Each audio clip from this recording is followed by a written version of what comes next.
ఓం శ్రీమాత్రే నమః. అందరికీ నమస్కారం. నా పేరు మురళీధర శర్మ. నేను హైదరాబాద్ మణికొండ పుప్పాలగూడ ప్రాంతంలో ఉన్నటువంటి గోల్డెన్ టెంపుల్ వద్ద నివాసం ఉంటుంటాను.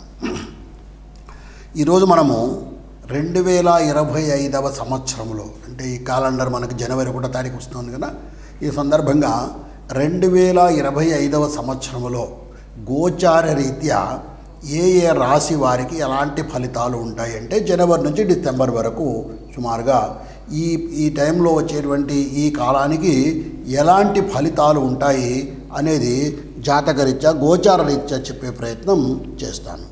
సాధారణంగా మనము పంచాంగం చూసుకొని ఈ ఫలితాలను చెప్తూ ఉంటాం. అయితే ప్రస్తుతం ఉన్నటువంటి ఈ సమాజంలో పంచాంగం అంటే ఏమిటి, అది ఎలా చూసుకోవాలి, దానిలో ఫలితాలు ఎలా తెలుసుకోవాలి అనేటువంటిది ఈనాటి యువతకు తెలిసే అవకాశం బాగా తగ్గిపోయింది.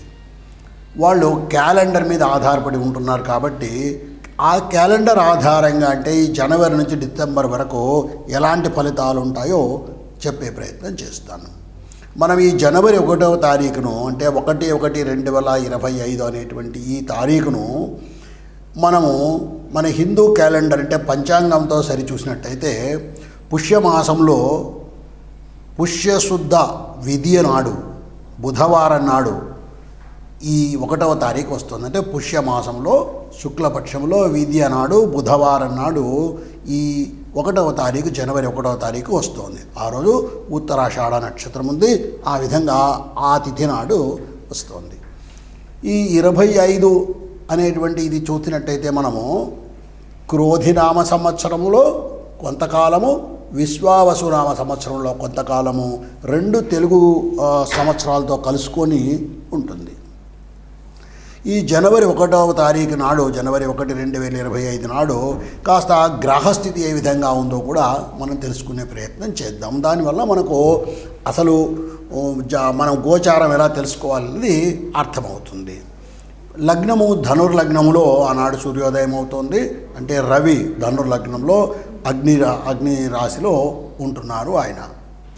ఆ తర్వాత రవి చెప్పాను కదా, రవి కూడా ధనుస్సులోనే ఉన్నాడు. చంద్రుడు మకర లగ్నంలో ఉన్నాడు. కుజుడు వక్రస్థితిలో కర్కాటక రాశిలో ఉన్నాడు. బుధుడు వృశ్చిక రాశిలో, గురువు వృషభ రాశిలో, శుక్రుడు కుంభరాశిలో, శని కూడా కుంభరాశిలోనే స్వక్షేత్రంలో ఉన్నాడు. రాహువు మీనరాశిలో, అలాగే కేతువు కన్యారాశిలో ఉన్నాడు. ఈ విధంగా 2025 జనవరి 1 నాడు గ్రహస్థితి ఉంటుంది. సూర్యోదయం అవుతున్నటువంటిది ధనుర్లగ్నంలో అవుతుంది. ధనుర్లగ్నము శుభలగ్నము కాబట్టి 2025 సంవత్సరం కూడా శుభంగా ఉంటుందని ఆశిద్దాము.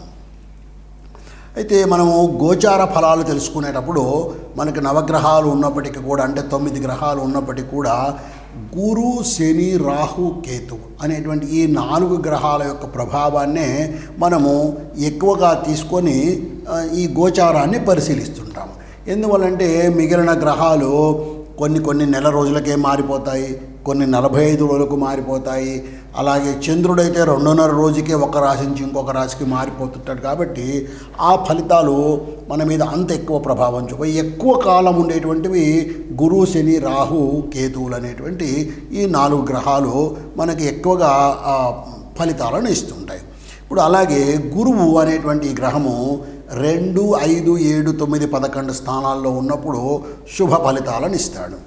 అలాగే శని 3, 6, 11 స్థానాల్లో ఉన్నప్పుడు శుభ ఫలితాన్ని ఇస్తాడు. ఇంకొక ముఖ్యమైన విషయము, శని 12, 1, 2 స్థానాల్లో ఉన్నప్పుడు, అంటే మీ రాశి నుంచి 12వ స్థానము, 1వ స్థానం, 2వ స్థానంలో ఉన్నప్పుడు 7.5 సంవత్సరాలు ఏలునాటి శని అని చెప్పి కాస్త దుష్ఫలితాలను ఇవ్వటము. అలాగే 4వ ఇంట్లో ఉన్నప్పుడు అర్ధాష్టమ శని అని చెప్పి దుష్ఫలితాలను ఇవ్వటము. 8వ ఇంట్లో ఉన్నప్పుడు అష్టమ శని అనే దుష్ఫలితాలను ఇవ్వటము. అంటే మనకు ఉన్నటువంటి ఈ 12 స్థానాల్లో కేవలం 3, 6, 11 స్థానాల్లో ఉన్నప్పుడు మాత్రమే శని శుభ ఫలితాలను ఇస్తుంటాడు.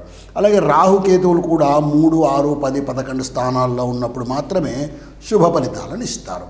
ఈ విధంగా మనకు ఏ గ్రహాలు ఏ స్థానాల్లో ఉన్నప్పుడు ఫలితాలను శుభ ఫలితాలను ఇస్తారో తెలుసుకున్నాం.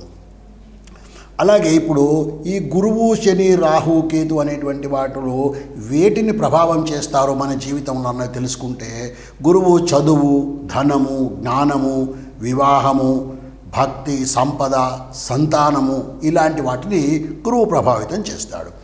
అలాగే శని న్యాయము, అన్యాయము, పనిచేసే లక్షణము, మానసికమైనటువంటి ఒత్తిడి, కర్మఫలము, ఆరోగ్యము, ఆయుష్ అనేటువంటి వాటిని శని ప్రభావం చేస్తాడు. ఇక రాహును మనం పరిశీలించినట్టయితే మనకు భ్రమలు కల్పించడము, మానసికమైనటువంటి ఒత్తిడిని కల్పించడము, ఇలాంటివి మన ఆరోగ్యాల మీద, ప్రత్యేకించి మానసిక ఆరోగ్యం మీద ఎక్కువ ప్రభావాన్ని రాహువు చేస్తుంటాడు. అలాగే కేతువు మన జ్ఞానాన్ని, మేధస్సును, భక్తి మార్గాన్ని కూడా కేతువు ప్రోత్సహిస్తూ ఉంటాడు, కేతువు సరిచూస్తూ ఉంటాడు. ఈ విధంగా ఒక్కొక్క గ్రహము కొన్ని కారకత్వాలను కలిగి పనిచేస్తూ ఉంటుంది. ఇక మనము గోచార రీత్యా అన్నాం కదా, నేను మీకు కాసేపు ముందు ఏ స్థానాల్లో ఏ గ్రహాలు ఉన్నాయని చెప్పాను కదా. అయితే ఈ గ్రహాలు కాస్త మారుతూ ఉంటాయని కూడా చెప్పాను. ఉదాహరణకు గురువు 14 మే నాడు వృషభ రాశి నుంచి మిథున రాశికి మారుతాడు. అలాగే శని 23 మార్చి 2026 నాడు కుంభం నుంచి మీనరాశికి వెళ్తాడు. ఇక రాహువు మే 20వ తారీఖున మీనం నుంచి కుంభానికి వస్తాడు. వీళ్ళు వక్ర గ్రహాలు, రాహుకేతువులు వక్ర స్థితిలో ప్రయాణం చేస్తూ ఉంటారు. ఈ విధంగా రాహువు 20 మే నాడు మీనం నుంచి కుంభరాశికి వస్తాడు. ఇక కేతువు కూడా అదే 20 మే నాడు కన్యా రాశి నుంచి సింహరాశికి ఆ రోజు వక్ర స్థితిలో ప్రయాణం చేస్తాడు. ఈ విధంగా ఈ గ్రహాలు స్థిరంగా ఒకే రాశిలో శాశ్వతంగా ఉండవు. ఆ గ్రహాలకు చలనం ఉంటుంది. ఆ గ్రహాలు ఇందాక చెప్పినట్టుగా చంద్రుడు 2.5 రోజుకు, కుజుడు 45 రోజులకు ఇలాగా మారిపోతూ ఉంటారు. శని 2.5 సంవత్సరాలకు ఒక్కొక్క రాశిని ఇలా మారుతూ ఉంటారు. ఈ మారేటప్పుడు కూడా ఒక రాశి నుంచి ఒక రాశికి మారినప్పుడు మన జన్మరాశి నుంచి వాటి యొక్క స్థానం మారుతుంది కాబట్టి వాటి ఫలితాల్లో కూడా మార్పులు వస్తుంటాయి. ఈ విధంగా ఇప్పుడు మనము ఏ రాశి వారికి ఎలాంటి ఫలితాలు ఉన్నాయో తెలుసుకునే ప్రయత్నము చేద్దాం.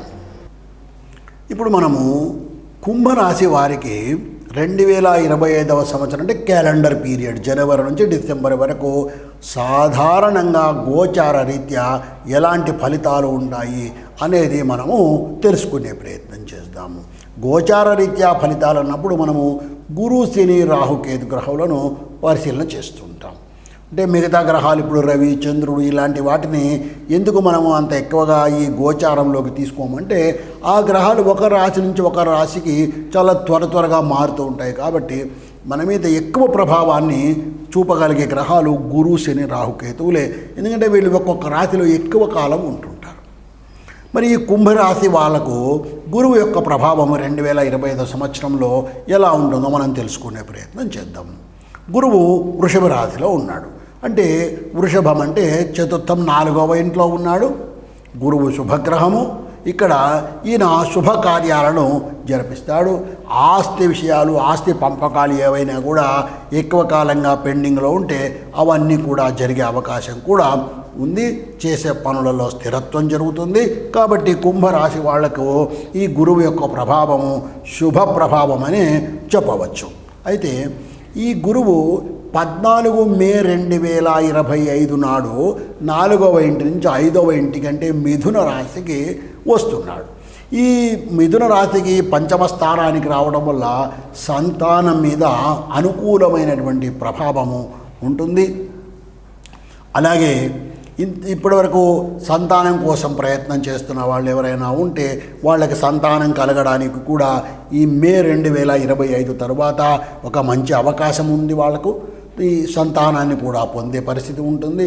అలాగే ప్రేమ వ్యవహారాల్లో ఇది పంచమ స్థానం కాబట్టి ప్రేమ వ్యవహారాల్లో ఎవరైనా ఉన్నట్టయితే అలాంటి వాళ్లకు కూడా ఈ కుంభరాశి వారికి శుభ సమయం ఇది మే 2025 తర్వాత అని చెప్పవచ్చు.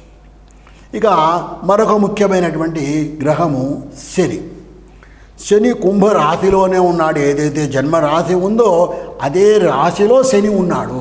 ఈ శని యొక్క ప్రభావం వలన ఆరోగ్య విషయాల్లో జాగ్రత్తగా ఉండాలి. పని ఒత్తిడి విషయంలో చాలా జాగ్రత్తగా ఉండాలి. వ్యయాలు, ఖర్చులు కూడా పెరిగేటువంటి అవకాశం ఉంది. కాబట్టి ఈ ఖర్చుల విషయంలో కూడా వీళ్ళు జాగ్రత్తగా ఉండాలి. అయితే ఈ ప్రభావం అంతా ఇప్పటికే వీళ్ళు అనుభవించారు. ఈ గ్రహము శని రేపు మార్చి 2025 29 మార్చి నాడు ఈ 1వ స్థానం నుంచి జన్మస్థానం నుంచి జన్మశని నుంచి 2వ ఇంటికి వస్తూ ఉన్నాడు.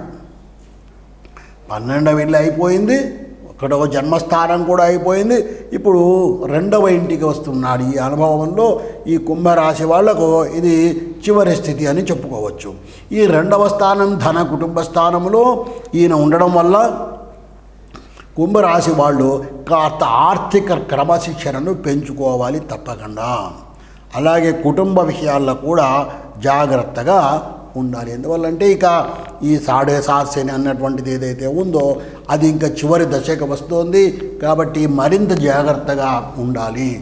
ఈ శని యొక్క దోషాన్ని తగ్గించుకోవడానికి తగిన పరిష్కారాలు తప్పకుండా చేసుకోవాలి వీళ్ళు. ఈ పరిష్కారాల్లో ముఖ్యమైనటువంటిది శివార్చన చేయడము, శివ సహస్రనామం చదవడము, లేదా శివ అష్టోత్తరం చదువుకోవడము, లేదా శివ పంచాక్షరి నామాన్ని జపం చేయడము, అమ్మవారి నామం శ్రీమాత్రే నమః లాంటి అమ్మవారి నామాన్ని జపం చేయటము. ఈ విధంగా చేయడం వల్ల ఈ శని యొక్క ప్రభావాన్ని ఈ కుంభరాశి వాళ్ళు కాస్త తగ్గించుకోగలుగుతారు. కాస్త చివరికి వచ్చారు, ఇప్పటిదాకా పడిన శ్రమకు కాస్త ఓపిక పట్టినట్టయితే శుభ ఫలితాలు భవిష్యత్తులో వచ్చే అవకాశము ఉంటుంది. ఇక తరువాత ముఖ్యమైనటువంటి గ్రహము రాహుగ్రహము. ఈ రాహువు మీనరాశిలో ఉన్నాడు. మీనరాశి అంటే 2వ ఇల్లు, ఇది ధనస్థానము, కుటుంబ స్థానము. ఇక్కడ ఈ రాహుగ్రహం ఎప్పుడైతే ఉన్నాడో ఈయన మానసిక ప్రభావాన్ని చూపించేటువంటి గ్రహము. అనవసరమైనటువంటి ఖర్చులు పెరిగే అవకాశం ఉంది, కుటుంబ సమస్యలు పెరిగే అవకాశం ఉంది, ఆరోగ్య విషయాల్లో కూడా కాస్త ఇబ్బందులు పెరిగే అవకాశమే ఉంది ఈ రాహువు 2వ ఇంట్లో ఉండడం వల్ల. ఈ రాహువు ఫిబ్రవరి 20, 2025 నాడు మీనం నుంచి కుంభరాశిలోకి వస్తున్నాడు.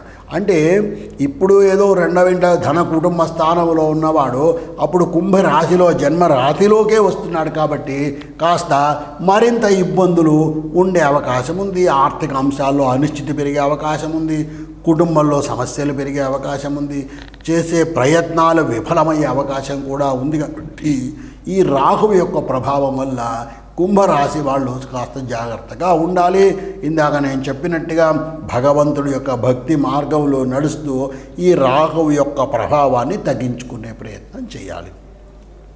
తరువాత ముఖ్యమైనటువంటి గ్రహము కేతు గ్రహము. కుంభరాశి వారికి 8వ స్థానంలో కన్యా రాశిలో కేతు ఉన్నాడు. 8మం అంటే ఆయుష స్థానము. ఈ ఆయుష స్థానములో ఇలాంటి పాపగ్రహము, తీవ్రగ్రహమైనటువంటి గ్రహము ఉండడం వల్ల కాస్త ఇబ్బందులు ఆరోగ్య విషయంలో ఉండేటువంటి అవకాశం ఉంది. అలాగే అనుకోని విధంగా అసాధారణమైనటువంటి శస్త్రచికిత్సలు కూడా జరిగే అవకాశం ఉంది. కాబట్టి పెట్టుబడుల్లో కూడా నష్టాలు వచ్చే అవకాశం ఉంది. ఈ కుంభరాశి వాళ్ళు తగిన జాగ్రత్తలు తీసుకోవాల్సినటువంటి అవసరం ఉంది. ఇటువంటి కేతువు 20 ఫిబ్రవరి 2025 నాడు కన్యా రాశి నుంచి సింహరాశిలోకి అంటే 7వ ఇంట్లోకి వస్తున్నాడు. 7వ ఇల్లు అంటే కుటుంబ స్థానము, ఇక్కడ భార్యాభర్తల స్థానము, వివాహ స్థానము.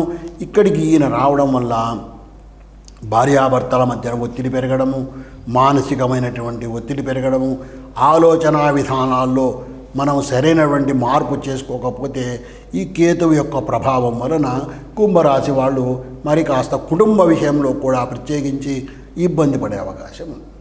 మొత్తం మీద మనం పరిశీలించినటువంటి అయితే కుంభరాశి వారికి శని యొక్క ప్రభావం వ్యతిరేకంగానే ఉంది, రాహువు యొక్క ప్రభావం వ్యతిరేకంగానే ఉంది, కేతు యొక్క ప్రభావం కూడా వ్యతిరేకంగానే ఉంది. కాబట్టి తప్పనిసరిగా వీళ్ళు భగవంతుడి మీద అచంచలమైనటువంటి విశ్వాసంతో భక్తితో ఆ దేవుణ్ణి అర్చించుకోవడం వలన, పూజలు చేసుకోవడం వలన, ధ్యానం చేసుకోవడం వల్ల, లేదా అమ్మవారి నామాన్ని పదే పదే స్మరిస్తూ ఉండడం వల్ల, లేదా శివ పంచాక్షరి స్మరణ చేయటం వలన ఈ కుంభరాశి వారికి ఏవైతే ఈ ఇబ్బందులు గోచారరీత్యా కలిగి ఉన్నాయో వాటిని తొలగించుకొని లేదా వాటిని తగ్గించుకొని కాస్త సుఖమయమైనటువంటి జీవితాన్ని పొందగలుగుతారని ఆశిస్తున్నాను.